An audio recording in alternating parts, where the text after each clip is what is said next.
Audio Jungle.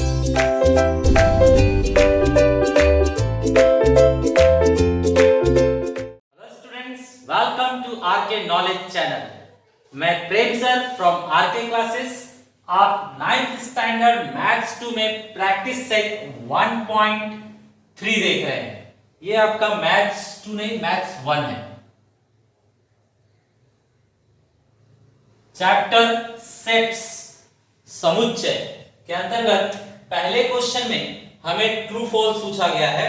So students, let's try for true false. आपको पता होना चाहिए कि सबसेट मींस क्या होता है। सबसेट, ये सबसेट का साइन है, मींस उप समुच्चय।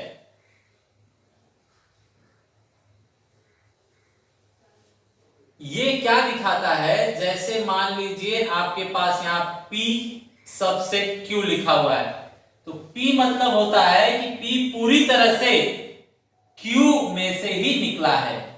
P पूरी तरह से Q में से ही निकला है। दैट मीन्स P जो है वो Q का ही टुकड़ा है, मतलब P जो है वो Q का बच्चा है। तो देखिए जरा, A B C D दिया हुआ है, आप चेक कीजिए ये जो स्टेटमेंट है इसमें से कौन सा ट्रू है कौन सा फॉल्स है। तो क्या C B का बच्चा है? C में B और D है, B इसके अंदर है ही नहीं, तो C B में से निकला है क्या? नहीं, C का हर एक एलिमेंट B में से नहीं निकला है। ये जो B है वो इसमें से निकला ही नहीं है। D तो निकला है इसमें से, लेकिन B नहीं निकला है, तो ये पूरी तरह से नहीं निकला है, तो ये क्या हो जाएगा? फॉल्स। नेक्स्ट, A D का, A तो इतना बड़ा है, वो कहां से D में से निकलेगा? ओके, तो ये भी फॉल्स है। देखिए D जो है वो B का बच्चा है क्या? D B का बच्चा है क्या? तो A और E, A तो इसके अंदर है ही नहीं, तो A इसमें से नहीं निकला है, तो ये भी क्या है आपका? फॉल्स है। D A का बच्चा है क्या? D A का बच्चा, मतलब A और E उसी में से आना चाहिए, तो A और E उसी में से आया है। देखिए A और E वहां से निकलकर D बन गया है, मतलब D पूरी तरह से A में से ही निकला है, मतलब D A का बेटा है, टुकड़ा है, सबसेट है, उपसमुच्चय है। मतलब ये स्टेटमेंट क्या हुआ आपका? ट्रू। ठीक है। Next, B is subset of A। B जो है वो A का सबसेट है। चेक कीजिए, C इसी में से निकला है, D इसी में से निकला है, E इसी में से निकला है, लेकिन F तो नहीं निकला है उसमें से, तो ये फिर फॉल्स हो गया। नेक्स्ट, C A का बच्चा है, C जो है वो A का बच्चा है। चेक कीजिए, B उसी में से निकला है और D भी उसी में से निकला है, तो फिर ये ट्रू है, ये सही है। C is subset of A, C A का उपसमुच्चय है।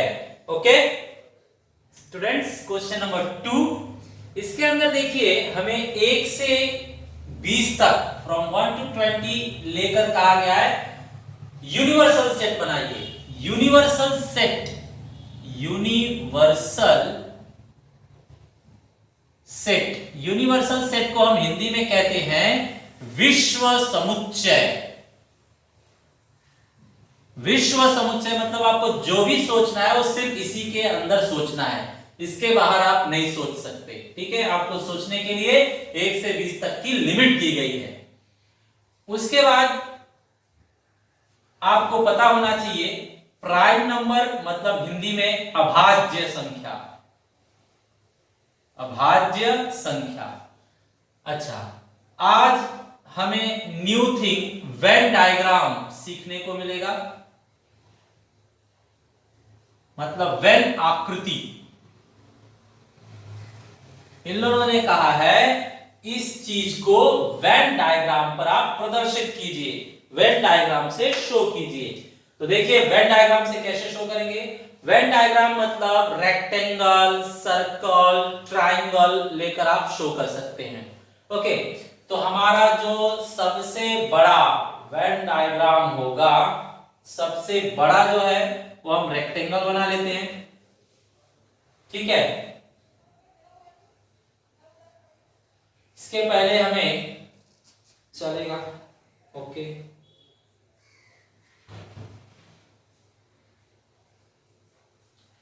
स्टूडेंट्स आपको समझ में आना चाहिए कि यहाँ पर x मीन्स व्हाट। तो यहाँ पर आपको दिख रहा होगा x means, x natural number से लेना है लेकिन 7 और 15 के बीच में, 7 से बड़ा और 15 से छोटा। तो बताइए x के अंदर कौन कौन आएगा? 7 से बड़ा मीन्स 8, 9, 10, 11, 12, 13, 14। 15 से छोटा चाहिए तो 14 पर आकर रोकना होगा। ओके, तो वापस से देखिए 7 से बड़ा मतलब 8 से शुरू करेंगे, 15 से छोटा मतलब 14 पर ही रोक देंगे। और y मतलब क्या है? y मतलब है वापस नेचुरल नंबर, प्राकृतिक संख्या, लेकिन हमें सिर्फ प्राइम नंबर्स, अभाज्य संख्या मतलब जो दूसरों के टेबल में नहीं आते, सिर्फ अपने ही टेबल में आते हैं, अपने ही पहाड़े में आते हैं, 1 से लेकर 20 के अंदर। तो बताइए प्राइम नंबर्स कहां से शुरू होते हैं? 2 से। ये याद रखिए हमेशा, प्राइम नंबर अभाज्य संख्या 2 से शुरू होते हैं, फिर 3, फिर 5, फिर 7, फिर 9 तो 3 के टेबल में आ जाता है तो 9 नहीं लेंगे, 11, 13, 15 5 के टेबल में आ जाता है तो 17, 19, यहाँ पर स्टॉप, 20 तक के बीच में सोचना है। तो ये हो गया। अब वेन डायग्राम के अंदर हम किस तरह से बनाएंगे? देखिए ये आपका विश्व समुच्चय बनाया गया, मींस U। U मतलब 1 से 20 तक इसके अंदर भरा रहेगा। अब आप चेक कीजिए इसमें कोई सेम है क्या, मैच कर रहा है कोई? 11 देखिए मैच कर रहा है, 11 इसके पास भी है और इसके पास भी है, 13 यहां पर भी है और यहां पर भी है। और कोई मैच कर रहा है? नहीं, सिर्फ 2 ही मैच कर रहे हैं। तो हम क्या करेंगे, इस तरह से बनाएंगे सर्कल, एक और सर्कल बनाएंगे,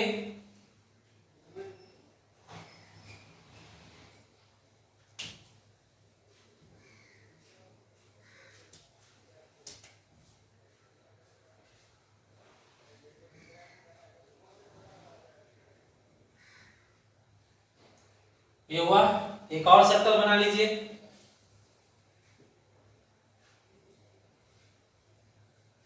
ये बना लिया गया। इसे हम x लिखेंगे और इसे हम y लिखेंगे। अब स्टूडेंट्स दोनों में कौन है? 11 और 13। तो ये पार्ट जो है वो दोनों का है। ये पार्ट किसका है? x के अंदर भी आ रहा है और ये पार्ट y के अंदर भी आ रहा है। तो इसके अंदर वो लोग रहेंगे जो दोनों में होंगे। तो 11 एंड 13। अब देखिए ये x के अंदर टोटल इतने होने चाहिए। तो 11 और 13 तो हो गए x के अंदर। अब बचे हुए दिखाए गए 8, 9, इस तरह से डॉट कर करके दिखाएंगे आप, 10, 11, 12, 13 एंड 14। 7 एलिमेंट्स थे, 7 एलिमेंट्स हो गए, करेक्ट। तो ये हो गया x। अब ऐसे ही y को दिखाएंगे। तो y में देखिए 11 13 हो चुके हैं, y के अंदर ये है ना, तो इन्हें नहीं दिखाना है, बाकी सबको दिखाना होगा। 2, 3, 5, 7, 11 13 हो गया, फिर 17 एंड 19। इस तरह से आपने दिखाया। अभी भी जो बचे हुए हैं यूनिवर्सल सेट मतलब विश्व समुच्चय में, वो बाहर आएंगे। ठीक है, तो बताइए कौन कौन बचा है? एक से शुरू कीजिए। 1, 2 हो गया, 3 हो गया, 4, 5 हो गया, 6, 7 हो गया, 8 हो गया, 9 हो गया, 10 हो गया, 11 हो गया, 12 हो गया, 13 हो गया, 14 हो गया, 15, 16,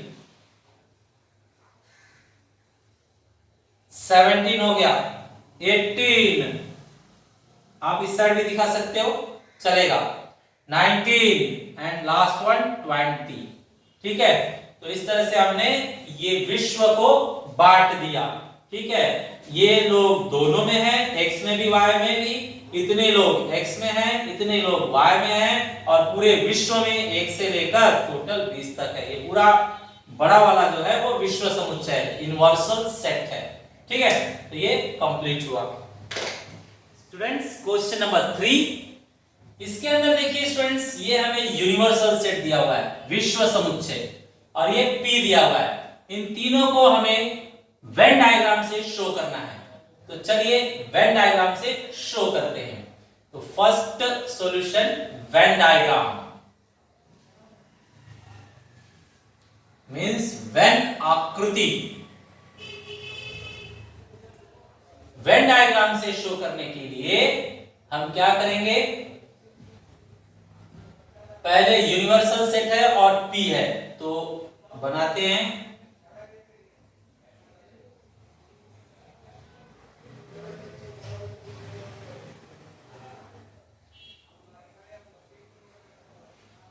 ये हो गया आपका यूनिवर्सल सेट और P के लिए इस तरह से बना दिया जाए, ये आपका P। अब बताइए स्टूडेंट्स एलिमेंट्स, तो एलिमेंट्स शो कर लिए जाए। P के एलिमेंट्स पहले शो कीजिए। ये आपका P है जिसके अंदर 1 है, 3 है, 7 है, 10 है। P के पास इतने ही होने चाहिए, बाकी सब बाहर। तो बाकी क्या बचा, 1 हो गया, 2, 3 हो चुका है, 7 हो चुका है, 8, 9, 10 हो चुका है, 11 एंड 12, 11 एंड 12। ठीक है स्टूडेंट्स, आप कहीं भी बाहर लिख सकते हैं, ये साइड इस साइड सब साइड चलेगा। तो ये P है और ये यूनिवर्सल सेट है, विश्व समुच्चय। अब बताइए, ये लोग पूछ रहे हैं इसमें U हो गया टोटल, P हो गया ये सर्कल, P डैश क्या है, तो आपको पता होना चाहिए P डैश को हम पढ़ते हैं कॉम्प्लीमेंट ऑफ P। हिंदी में पढ़ा जाएगा P का पूरक समुच्चय, P का पूरक समुच्चय। तो स्टूडेंट्स इसका मतलब होता है P को छोड़कर बाकी सब, P को छोड़कर बाकी सब। तो ये P है ना, तो P को छोड़ दीजिए, P को छोड़कर जो बाहर बचेगा वो पूरा क्या कहलाएगा, P डैश कहलाएगा। तो ये पूरा यूनिवर्सल सेट U है, इतना P के लिए है और ये P के दुश्मन के लिए है, P के विरोधी के लिए है, बरोबर है। तो इसे कहेंगे P डैश। ठीक है, अच्छा सेकेंड क्वेश्चन आपको क्या बताया इन लोगों ने, वेरीफाई P डैश का डैश इज P। तो स्टूडेंट्स हम इसको सॉल्व करके देखेंगे। यूनिवर्सल सेट आपके पास है, P भी आपके पास है, एक बार फिर से लिख लेते हैं। यूनिवर्सल सेट है आपके पास 1 2 3 7 8 9 10 11 12। P है आपके पास 1 3 7 10। अब बताइए P डैश मतलब क्या होगा, P डैश मतलब होगा P को छोड़कर, तो 1 3 7 10 को छोड़कर बाकी सब लिखिए। तो चलिए 1 को छोड़ दीजिए, 2 ले लीजिए, 3 को छोड़ दीजिए, 7 को छोड़ दीजिए, 8 ले लीजिए, 9 ले लीजिए, 10 को छोड़ दीजिए, 11 12। करेक्ट, कितने एलिमेंट्स हैं, 5, यहां पर भी 5 थे बाहर, ओके है। अब ये लोग पूछ रहे हैं P डैश जो आपने निकाला उसका डैश क्या होगा, मतलब यूनिवर्सल सेट में इनको छोड़कर, इसको P डैश को छोड़कर, तो यूनिवर्सल सेट में P डैश में जितने भी हैं उनको छोड़कर लिखिए। तो 2 8 9 11 12 को छोड़कर, तो 2 8 9 11 12 को छोड़कर जो बचता है वो लिखिए। तो क्या बचा है, 1 3 7 एंड 10, खत्म। अब चेक कीजिए ये आंसर और ये आंसर दोनों सेम है या अलग अलग है। 1 3 7 10 1 3 7 10 दोनों का दोनों सेम है, देयरफॉर हमने प्रूव कर दिया, इट इज प्रूव्ड, मतलब सिद्ध हुआ कि ये दोनों सेम बात है। मतलब P डैश का डैश अगर आप निकालेंगे तो वापस से P आ जाएगा। तो ये हमने वेरीफाई कर लिया, P डैश का डैश क्या होगा, P ही होगा। Correct students. Students question number 4, इस क्वेश्चन में A दिया हुआ है 1 3 2 7 और हमें right any 3 subsets of A करना है। मींस इसका कोई भी 3 टुकड़ा, इसका कोई भी 3 बेटा हमें बनाकर दिखाना है। ठीक है, तो चलिए देखते हैं क्वेश्चन नंबर 4। क्वेश्चन नंबर 4 का सॉल्यूशन। कोई भी 3 उप समुच्चय लिखिए। तो यहां हेडिंग डाल देते हैं हम। A V have 1 3 2 7। अब यहां पर लिखेंगे सबसेट्स या फिर हिंदी में उप समुच्चय। First x, second y, third z। इसमें से कोई भी एलिमेंट डाल दीजिए यहां पर। मान लीजिए 1, कोई भी एलिमेंट डाल दीजिए थोड़े से 1 एंड 2, कोई भी एलिमेंट डाल दीजिए 3 एंड 7। कोई भी एलिमेंट डालकर हमने 3 इसका उप समुच्चय मतलब सबसेट बना लिया। ओके स्टूडेंट्स, ये है आपका क्वेश्चन नंबर 5। आपको पता है ये इंडिया है, ये महाराष्ट्र है, ये मध्य प्रदेश है। आपको पता होना चाहिए कि पुणे जो है वो महाराष्ट्र में ही है और इंदौर जो है वो मध्य प्रदेश में है। तो स्टूडेंट्स, भारत इंडिया के अंदर महाराष्ट्र के अंदर पुणे, फिर से इंडिया के ही अंदर मध्य प्रदेश और मध्य प्रदेश के अंदर इंदौर। ठीक है, अब आपको दिखाना है यहां पर कि सबसेट रिलेशन क्या है, उप समुच्चय संबंध क्या है, मतलब कौन सा सेट किसका उप समुच्चय है, इसे दिखाना है। तो इसमें देखिए बच्चा देखा जाए कौन किसका है। तो पहले हम देख लेते हैं पुणे को, P। तो बताइए P किसका बच्चा है? पुणे किसका बच्चा है? महाराष्ट्र का। और पुणे किसका बच्चा है? इंडिया का भी। मध्य प्रदेश का है क्या? नहीं, वो तो मध्य प्रदेश से बाहर है। ठीक है, तो पुणे जो है वो महाराष्ट्र और इंडिया का बच्चा है। तो यहां लिखा जाएगा पुणे जो है वो महाराष्ट्र मींस H का बच्चा है और पुणे जो है एक बार फिर से इंडिया मतलब B का बच्चा है। करेक्ट। नेक्स्ट देखा जाए स्टूडेंट्स इंदौर। इंदौर किसका किसका बच्चा है? तो ये इंदौर मींस I। इंदौर किसका बच्चा है? मध्य प्रदेश का। Madhya Pradesh means M।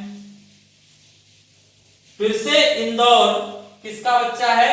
भारत के भी अंदर आता है वो, मतलब भारत का भी बच्चा है, मतलब India. V means India. Correct.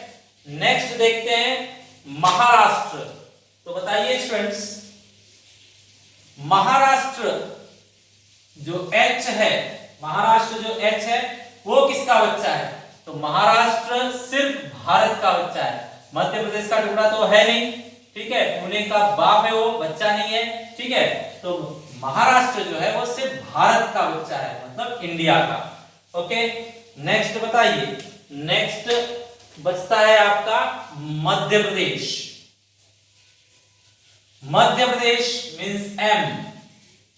ये किसका बच्चा है? मध्य प्रदेश। तो ये इंडिया मतलब भारत का बच्चा है। ठीक है, महाराष्ट्र का तो टुकड़ा वो है नहीं और इंदौर का वो बाप है, बेटा नहीं है। तो सिर्फ मध्य प्रदेश किसका बच्चा है? भारत का। इस तरह से आपने कंप्लीट कर लिया है। भारत यहां पर किसी का भी बच्चा नहीं है, भारत सबका बाप है। करेक्ट। अच्छा, अब इसके अंदर हमें एक सेकेंड पार्ट भी पूछा इन लोगों ने। सेकेंड पार्ट इन लोगों ने पूछा है क्वेश्चन नंबर 2 इसी के अंदर।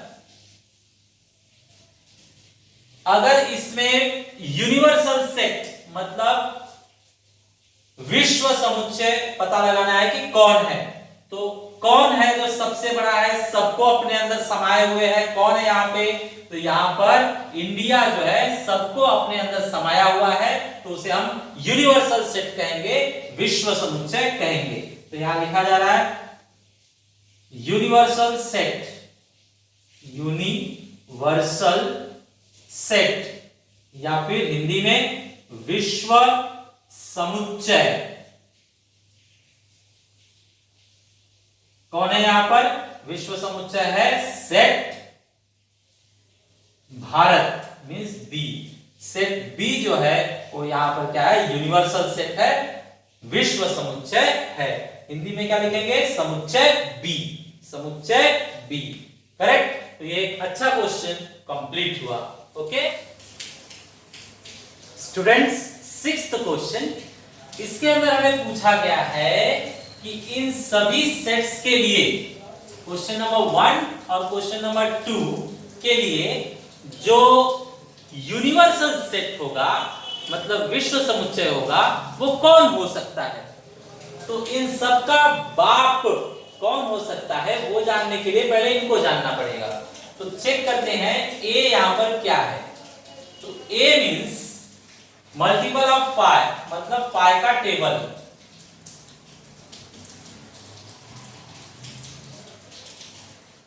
पांच की गुणज संख्या मतलब 5 का पहाड़ा।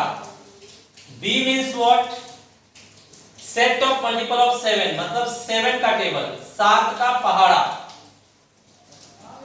7 चौक 28।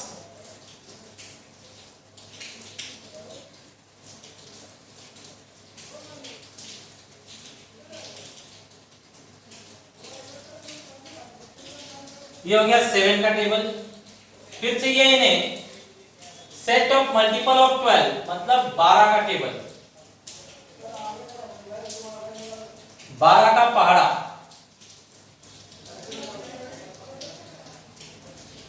ठीक है, इसी तरह से आप सेकेंड क्वेश्चन को भी देख सकते हैं। P मींस है मल्टीपल ऑफ 4, मतलब 4 का पहाड़ा, 4 का पहाड़ा। 4, 8, 12, 16, 20। और T का मतलब है set of all even square numbers, मतलब जितने भी इवन मतलब 2 के टेबल वाले, सब मतलब 2 के पहाड़े वाले स्क्वायर नंबर्स हैं, मतलब किसी के स्क्वायर है वो चाहिए। तो बोलिए 1 का स्क्वायर 1 तो इवन नहीं होता है, 2 का स्क्वायर जो 4 है वो इवन होता है, 3 का स्क्वायर 9 इवन नहीं होता है, 4 का स्क्वायर 16 इवन होता है, 15 इसके बाद में 5 का स्क्वायर 25 इवन नहीं है, 6 का स्क्वायर 36 वो इवन है, 7 का 49 इवन नहीं है, 8 का 64 इवन है, 9 का 81 स्क्वायर जो है वो इवन नहीं है, लेकिन 10 का 100 जो है वो इवन है। तो इस तरह से स्टूडेंट्स आप देखोगे तो ये इनफाइनाइट जाएगा। करेक्ट? तो इन सब के लिए आपको ढूंढना है कौन बन सकता है यूनिवर्सल सेट, मतलब विश्व समुच्चय। तो आंसर यूनिवर्सल सेट मतलब विश्व समुच्चय। हम किसे बना सकते हैं? यहां पर n को बना सकते हैं। एक ऐसा सेट चाहिए जो सबको अपने अंदर समा लेता हो, सब के सब उसके अंदर हो। तो इवन ये नेचुरल नंबर जो होता है, प्राकृतिक संख्या, वो 1 से शुरू होती है, 1 2 3 4 5 6 7 8 9 10 11 12, इस तरह से इनफाइनाइटली ये चलता जाएगा। तो बताइए ये लास्ट तक अनंत तक चलता जाएगा, तो सब के सब इसके अंदर आ जाएंगे ना। करेक्ट? तो ये हम यूज कर सकते हैं एज यूनिवर्सल सेट, विश्व समुच्चय ऑफ इनका। ठीक है, W भी बोल सकते हैं हम, क्योंकि W कहां से शुरू होता है? 0 से। इसमें 0 नहीं होता है, लेकिन W मतलब पूर्ण संख्याएं, पूर्ण संख्याएं, whole number. W means whole number, पूर्ण संख्याएं, तो उसमें 0 भी आ जाता है। ये लोग रहेंगे ही, इसमें एक्स्ट्रा 0 आ जाता है। तो इसके अंदर भी ये सब के सब आ जाएंगे, तो इसे भी हम यूनिवर्सल सेट, विश्व समुच्चय की तरह ले सकते हैं। लास्ट आई में क्या होता है? इसे हम इंटीजर नंबर कहते हैं। आई मींस इंटीजर, हिंदी में पूर्णांक, पूर्णांक मतलब विदाउट पॉइंट वाले। तो इसके अंदर प्लस भी आता है माइनस भी आता है, प्लस भी आता है माइनस भी आता है, प्लस भी आता है माइनस भी आता है, प्लस भी आता है माइनस भी आता है, प्लस भी आता है माइनस भी आता है। तो हम ये संख्याएं जो हैं इन सब को कवर कर रही हैं, तो इसे भी हम यूनिवर्सल सेट मतलब विश्व समुच्चय की तरह ले सकते हैं। ओके स्टूडेंट्स, तो फाइनली शॉर्ट में आप आंसर लिख सकते हो, शॉर्ट में आंसर NWR, करेक्ट, ये हो गया आंसर। हेलो स्टूडेंट्स, ये आपका लास्ट क्वेश्चन है 7th 1.3 में ये लास्ट क्वेश्चन है। हमें बताया गया है यूनिवर्सल सेट मतलब विश्व समुच्चय, आप मान लीजिए set of all students of a class मतलब किसी कक्षा के सभी विद्यार्थियों का समुच्चय।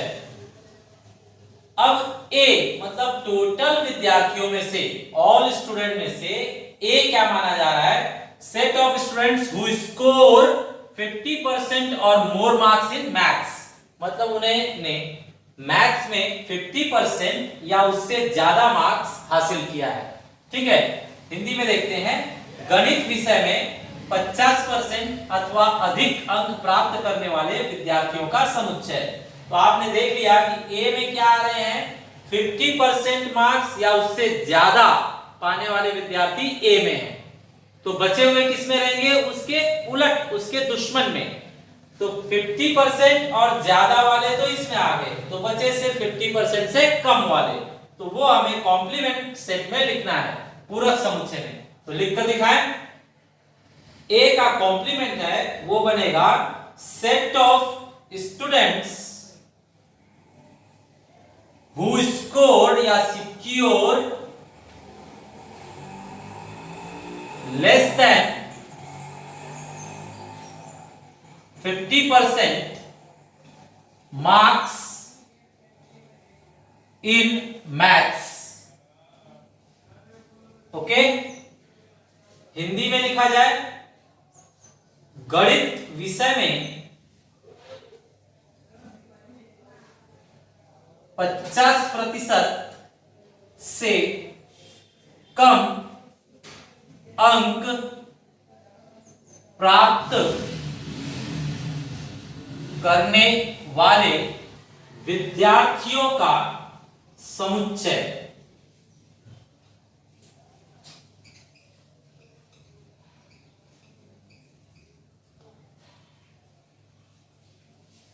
तो ये आपका कंप्लीट हुआ। ओके स्टूडेंट्स, सिमिलर क्वेश्चन आपको होमवर्क में दिए जा रहे हैं, आप वो क्वेश्चन ट्राई कीजिए और व्हाट्सएप पर उसका पिक सेंड कीजिए। Thanks for watching video.